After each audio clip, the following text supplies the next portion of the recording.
In this video we're going to have a look at how autograph handles the second order differential equations.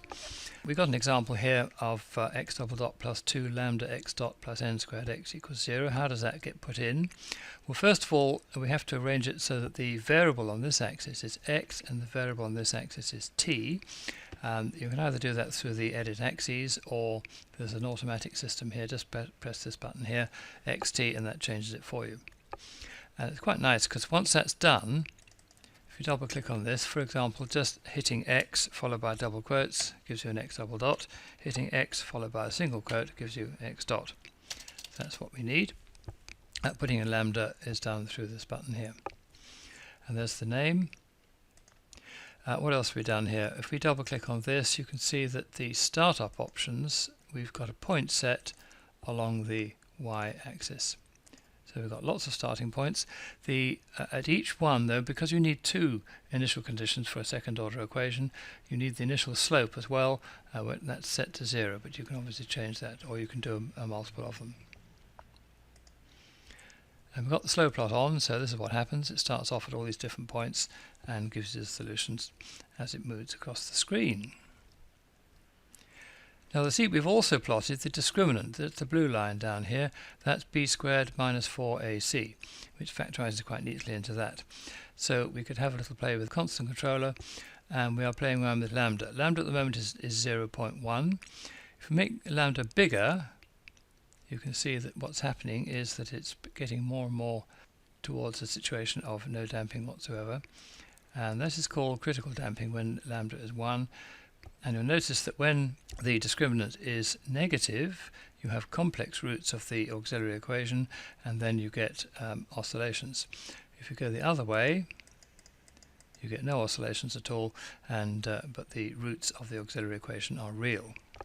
So let's see how this is all put together. Here is a blank 2D page with y against x. Now if we go to this option down here, you can see you can reset it to xt.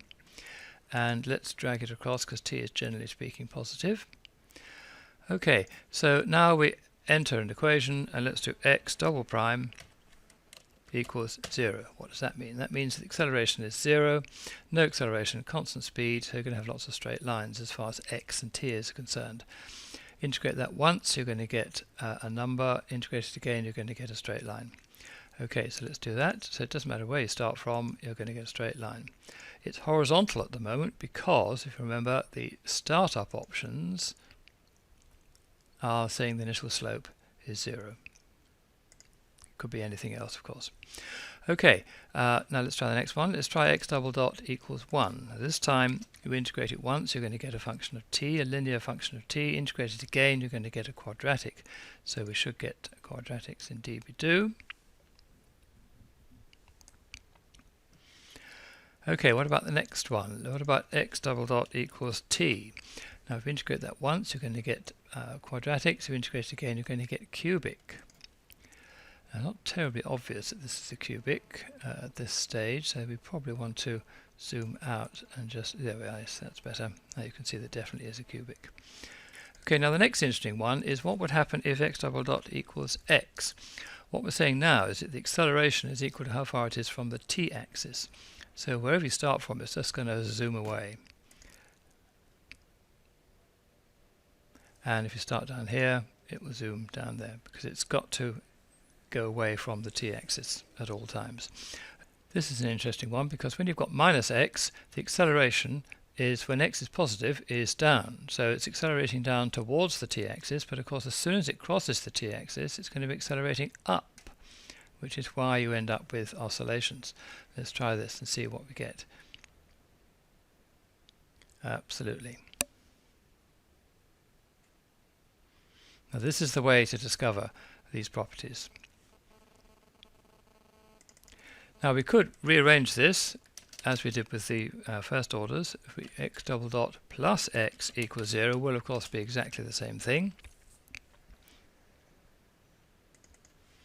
And then if we want to, we can put in what eventually becomes damping, so x dot plus x equals that.